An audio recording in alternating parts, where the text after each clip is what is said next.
आपको पता रक्षाबंधन क्यों मनाते हैं हम लोग?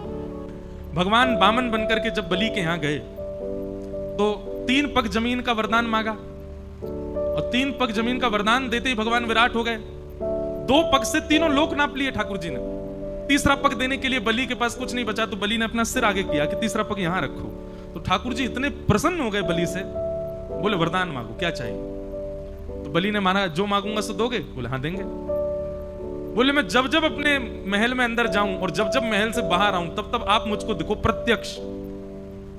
भगवान बोले इनडायरेक्ट वे में बोल रहे हो, सीधे सीधे बोल दो कि द्वारपाल बन जाओ मेरे। अब तुम महल में कब जाओगे कब आओगे मुझे क्या पता? द्वारपाल कोई द्वारपाल खड़ा रहे उसी को पता रहता कब आ रहे हो जा रहे हो। बलि बोला यही समझ लीजिए। तो भगवान द्वारपाल बन गए बलि के।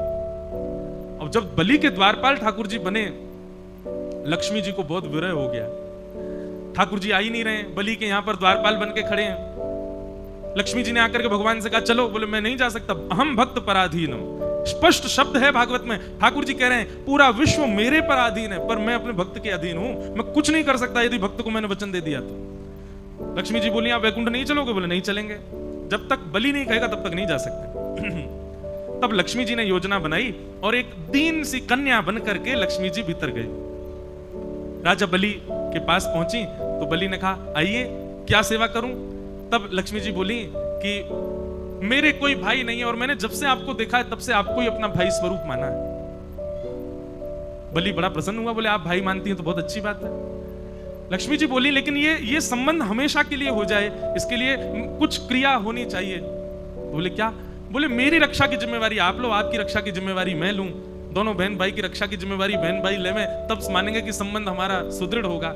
बलि ने कहा बहुत अच्छी बात है, कैसे करेंगे? बोले तो एक काम करते हैं, हम एक सूत्र आपके हाथ में बांध देते हैं। जैसे लक्ष्मी जी ने कहा कि मैं एक सूत्र पहना दूं आपको ताकि जब जब उस सूत्र को देखो तो मेरी याद आए कि हाँ मेरी बहन है, मुझे उसकी रक्षा करनी है और उसके बदले आप उपहार मुझको दे देना। उस उपहार को जब मैं देखूंगी तो मुझे भी स्मरण आएगा मेरे भाई हैं, मुझे उनकी रक्षा का भाव रखना है। बलि बोले ये बहुत अच्छी बात है, लाओ सूत्र बांधो। तब लक्ष्मी जी ने उनको सूत्र बांधा और सूत्र बांध करके दोनों हाथ आगे किया, भैया हमको उपहार दो। बलि ने कहा क्या चाहिए उपहार में? बोले तुम्हारा द्वारपाल जो है इससे हमारा ब्याह करा दो। बलि बोले अरे वो द्वारपाल नहीं है, जगत पिता परमात्मा परब्रह्म नारायण साक्षात परमेश्वर हैं, वो तो मेरी भक्ति से रीच के द्वार पर खड़े हैं, वो द्वारपाल थोड़ी हैं। बाहर से ठाकुर जी झांक के देख रहे हैं अंदर क्या चल रहा है, मुझे आज बरी करके ले जाएगी कि नहीं। बेचारे ठाकुर जी वहीं खड़े हैं बलि के यहाँ। लक्ष्मी जी बोली भैया अब वही मांगा है तो वही चाहिए मुझे, आप मेरा ब्याह। अरे संभव ही नहीं है, उनका ब्याह केवल परम्बा जगदम्बा लक्ष्मी से होता है, वो और किसी का वर्ण नहीं करते। ये कहते ही वो कन्या लक्ष्मी के रूप में प्रकट हो गई। बोले मैं लक्ष्मी ही हूं, आपने लक्ष्मी के हाथों से सूत्र धारण करवाया है।